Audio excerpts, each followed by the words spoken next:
Hey, long time no see.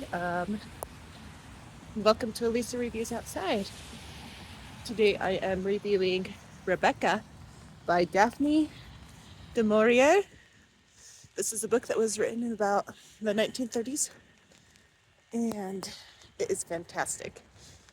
I'd heard about it from another YouTuber, can't remember who, but they said Rebecca's first wife died, second wife comes, the place is haunted. I'm like, ooh, a ghost story. I'm going to read it. So I didn't listen to anything else.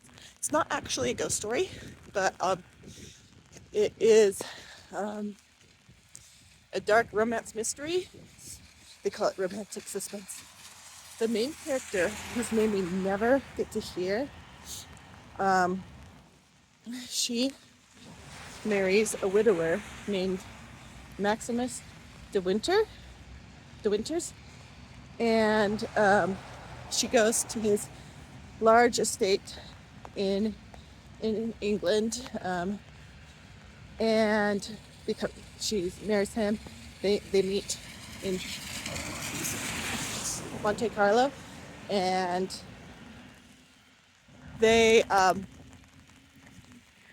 get married. She goes, and everything is the way that Rebecca had it. Rebecca did this. Rebecca did that. As you read, you pick up on some red flags. Turns out the man is twice her age. Turns out something is not quite right about what happened with Rebecca. He doesn't want to talk about it. Turns out he has a temper, but only like twice a year, according to his sister. Just don't get on his bad side. And all these things and the mysteries. And I'm going to try not to spoil much, but something I loved was the way that the mood was reflected in the weather. Like, it wasn't as in your face as some classics, but for example, today it's raining. There would be either a light, gentle rain, perfectly giddy with the sunlight coming through, or it would be a depressing rain. Something went terribly wrong.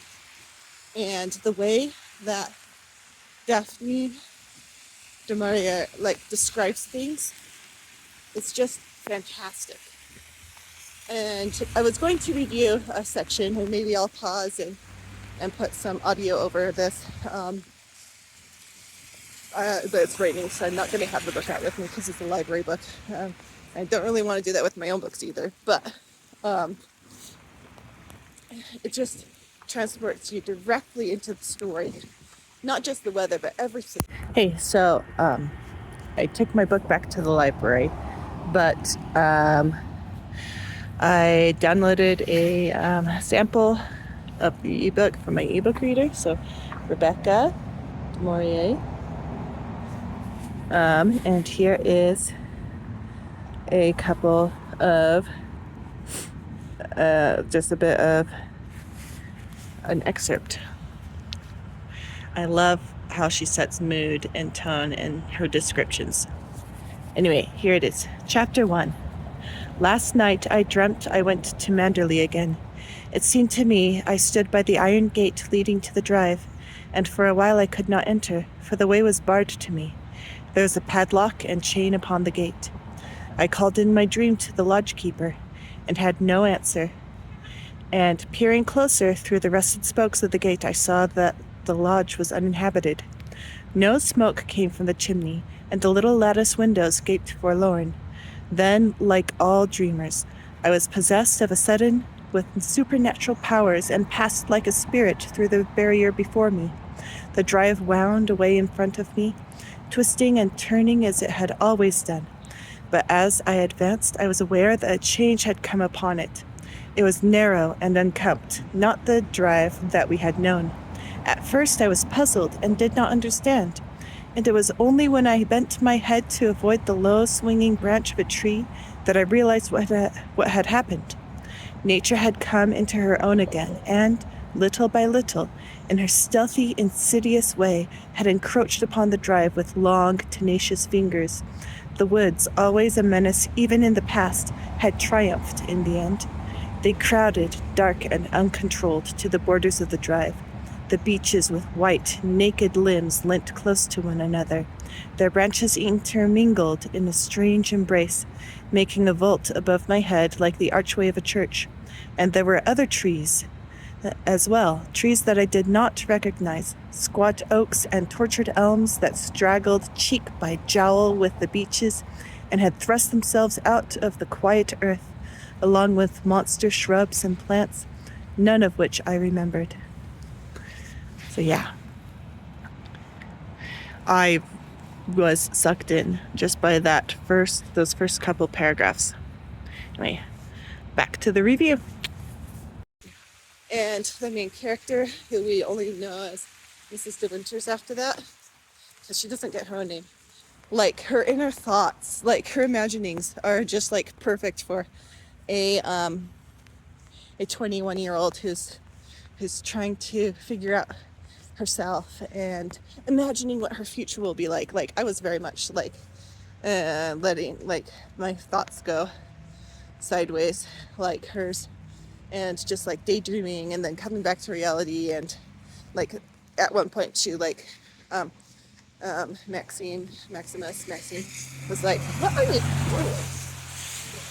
We were like having like conversations with yourself, and I'm like, oh my gosh, I've done that too. But she's kind of like a blank slate because she's so young.